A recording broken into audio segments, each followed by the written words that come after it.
जय श्री राम। राम राम आप सभी को। आज हम बात करेंगे नवरात्रों में माता की साधना कैसे करें। ठीक है। माता के नवरात्र दो प्रकार के हैं, एक प्रत्यक्ष, दूसरे गुप्त नवरात्र। ठीक है। तो जो आ रहे हैं अभी वो प्रत्यक्ष नवरात्र हैं। ठीक है। तो इसमें साधना, पहले तो साधना करने के लाभ क्या हैं। ठीक है। तो अगर हम माता की साधना करते हैं नवरात्रों में, तो साधना का विशेष लाभ है कि जो भी आपकी समस्याएं हैं, ठीक है, सांसारिक समस्याएं हैं, शारीरिक समस्याएं हैं, या किसी भी प्रकार की आर्थिक समस्याएं हैं जिनमें आप फंसे हुए हैं, तो आप साधना के माध्यम से उन समस्याओं के लिए अपना संकल्प करके अगर आप साधना करेंगे तो आप उन समस्याओं से निकल सकते हैं। माता की कृपा उन समस्याओं को आपको बाहर निकालने में आपका पूर्ण सहयोग करेगी। ठीक है। तो यही है मुख्य रूप से साधना। और जो लोग आध्यात्मिक पथ में आगे बढ़ना चाहते हैं, अपनी आध्यात्मिक चीज़ों को बढ़ाना चाहते हैं, वो उसके लिए साधना करेंगे।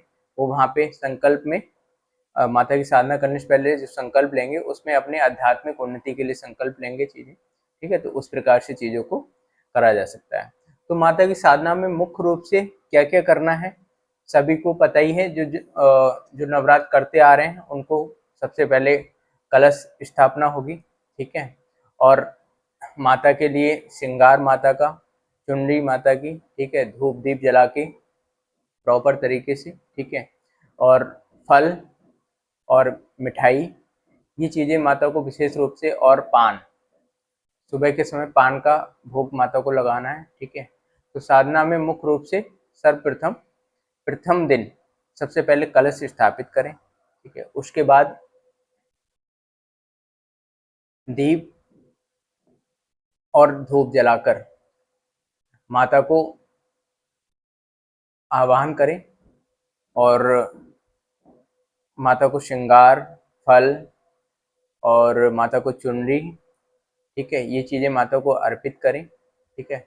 मिष्ठान भी आप ला सकते हैं, मिष्ठान भी उनको अर्पित कर सकते हैं। ठीक है। और मुख्य रूप से एक बतासा और दो लौंग, मतलब एक लौंग का जोड़ा, ठीक है, ये अर्पित करें माता को, और जल में एक लौंग का जोड़ा रख के माता को अर्पित करें। ठीक है। तो ये जो बतासे का और जल में लौंग का जोड़ा है, इसको सुबह शाम बदलना है आपको। ठीक है। प्रथम दिन जब आप अपनी साधना प्रारंभ करेंगे तो हाथ में जल और फूल लेके और थोड़े से अक्षत लेके, ठीक है, अपना नाम बोल के, पिता का नाम बोल के, स्त्रियां अपने पति का नाम बोल के, ठीक है, अपना स्थान बता के कि हाँ इस प्रकार से, और माता नवरात्रों की अपनी तिथि बता के प्रथमा में, और अपनी इच्छा बता के कि मैं इस चीज़ के लिए माता आपकी साधना प्रारंभ करने जा रही हूँ। ठीक है।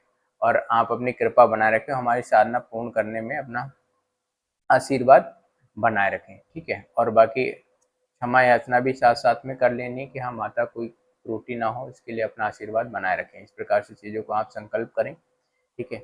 उसके बाद संकल्प करने के बाद आपको प्रतिदिन कुछ पाठ निश्चित कीजिए। ठीक है। और एक माता का मंत्र, अगर आप पहले से कोई मंत्र करते आ रहे हैं तो उस मंत्र का जाप करें। ठीक है। और माता का चालीसा, ठीक है, माता के जिस रूप को, चाहे आप दुर्गा रूप को पूज रहे हैं वैसे ही मुख्य रूप से माता दुर्गा की आराधना करें। ठीक है। लेकिन जो लोग माता के अन्य स्वरूपों की आराधना करें तो नवरात्रों में वो उन स्वरूपों की भी अपनी आराधना कर सकते हैं। तो जिस रूप की आराधना कर रहे हैं उन्हीं का चालीसा और उन्हीं का मंत्र का प्रयोग करना है। ठीक है। और अगर आप अपनी साधना को और ज़्यादा प्रभावी बनाना चाहते हैं तो माता की दुर्गा सप्तशती का पाठ नवरात्रों में अवश्य करें, और करना भी चाहिए सभी को। ठीक है। तो इस प्रकार से प्रतिदिन करना है। आप चालीसा और मंत्र जाप अपना निश्चित कर लें कि हाँ सुबह करना है कि सुबह शाम दोनों समय करना है। ठीक है। मंत्र भी जितनी माला करें वो पहले से ही निश्चित कर लें। ठीक है। कि प्रतिदिन संकल्प में भी आप उसको डाल सकते हैं कि हाँ माता हम आपके इतनी माला का प्रतिदिन जाप करेंगे। ठीक है। और माता की अग्यारी जरूर करनी है। ठीक है। अग्यारी में सर्वप्रथम गणेश जी की अग्यारी, ठीक है, ओम गणेशाय नमः मंत्र से, या जो भी मंत्र आप कर रहे हैं उससे। ठीक है। उसके बाद प्रो महादेव की, फिर माता की 9 अग्यारी करनी है। ठीक है। और बाकी जो भी आप कोई और भी देवी देवता का पूजन कर रहे हैं उनकी भी अग्यारी कर सकते हैं, लेकिन माता की मुख्य रूप से 9 जरूर डालनी है आपको, ठीक है। कोशिश करें अगर दोनों समय अग्यारी कर सकते हैं तो बहुत सुंदर है, बहुत अच्छा है, नहीं तो एक समय आपको अग्यारी करनी है। अग्यारी में जो सामग्री लगे उसमें ज़्यादा से ज़्यादा पंचमेवा जो भी चीज़ें आप मिला सकते हैं, ठीक है। काले तिल जरूर मिलाएं, जौ मिलाएं, ठीक है, और घी मिलाएं, मतलब और कुछ मीठा मिला सकते हैं उसमें, ठीक है। चीनी या बतासे फोड़ के उसमें मिला के अग्यारी को इस प्रकार तैयार करें और उस अग्यारी से प्रतिदिन माता के जितने भी दिन 9 दिन का नवरात्र हो रहे हैं तो 9 दिन 9 के 9 दिन माता की 9 अग्यारी जरूर डालें, ठीक है। और मंत्र जाप जितना संकल्प लिया उतना आपको करना है, ठीक है।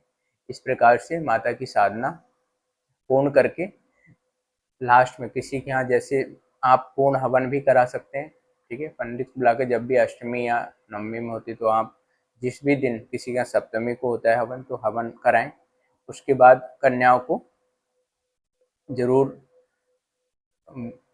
जमावे, ठीक है। कन्याओं को बुलाकर उनको अच्छे से कन्याएं खिलाएं, ठीक है, और माता को विधिवत विदा करें, ठीक है, और क्षमा याचना करें, ठीक है। इस प्रकार से चीज़ें रहेंगी। आप उन सब चीज़ों को नोट कर सकते हैं, वीडियो देखते हुए साथ साथ में आप नोट भी कर सकते हैं। एक बार फिर से संक्षेप में बता रहा हूँ कि सर्वप्रथम जो जो सामग्री चाहिए उनको आप लाकर प्रॉपर तरीके से सबसे पहले कलश की स्थापना करें, ठीक है। कलश स्थापना आप देख सकते हैं या आप पूछ सकते हैं, ठीक है, कमेंट में पूछ सकते हैं कैसे कलश स्थापना करना है, ठीक है।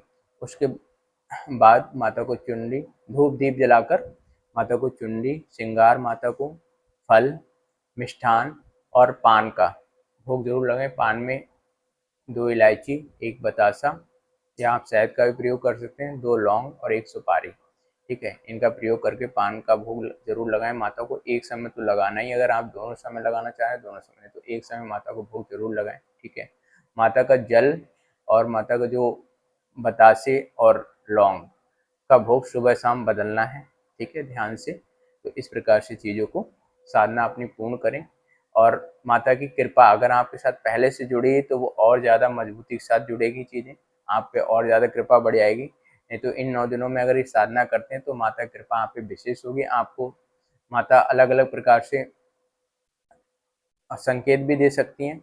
मुख्य रूप से साधना करने के कुछ जो विशेष नियम है, ब्रह्मचर्य का नियम, ब्रह्मचर्य का पालन करना है, ठीक है। हो सके तो आप जमीन पे शयन करें, अगर जमीन में नहीं हो पाए तो आप साफ सुथरे बिस्तर पे अपना शयन करें, ठीक है। और माता के अगर आप अखंड ज्योत जलाना चाहते हैं तो उसके लिए विशेष रूप से जो अखंड ज्योत का जो चीज़ें हैं उनको आप अखंड ज्योत जला के भी माता की साधना को, उससे साधना और ज़्यादा प्रभावी हो जाएगी कहीं ना कहीं, ठीक है। तो अखंड ज्योत भी आप जला सकते हैं माता की, ठीक है। कोशिश करें अखंड ज्योत गाय के घी से जलाएं, जितना शुद्धतम चीज़ों से आप जलाना चाहें उतना जलाएं। अगर वैसे नहीं जल पा रहा है तो माता दुर्गा की अगर साधना करते हैं तो आप गाय के घी से ही अखंड ज्योत जलाएं, ठीक है। और बाकी माता काली की करते हैं तो जिसके जैसे नियम है, जो वहाँ पे माता का अगर सात्विक रूप पूज रहे हैं माता काली के तो घी से जलाएं, और वैसे पूज रहे हैं तो तेल की ज्योत भी जला सकते हैं, ठीक है। और माता के इस नवरात्रि में आप कोशिश करें माता के सभी महालक्ष्मी, महासरस्वती और महाकाली रूप का आह्वान साथ में अवश्य करें, ठीक है। तो माता के बाकी सभी रूपों की तो कृपा होती है, लेकिन आप विशेष रूप से माता के इन रूपों की कृपा के लिए उनका आह्वान जरूर करें और माता की साधना जितने अच्छे से और जितने शुद्ध होकर आप करेंगे और माता से प्रार्थना करें, क्योंकि वो माँ है, ठीक है। सबसे पहले जब बच्चे को कोई कष्ट होता है तो माँ ही आती है, ठीक है। तो माता के लिए अगर आप जब भी पुकारेंगे पूर्ण हृदय से, पूर्ण दिल से, तो माता अवश्य आएगी और आपके कष्टों को जरूर दूर करेगी और आपको जीवन में सुख शांति और भक्ति प्रदान करेंगी, ठीक है। इसी के साथ अगर आपके और कुछ प्रश्न है तो आप कमेंट में पूछ सकते हैं, ठीक है। जय श्री राम, राम राम आप सभी को।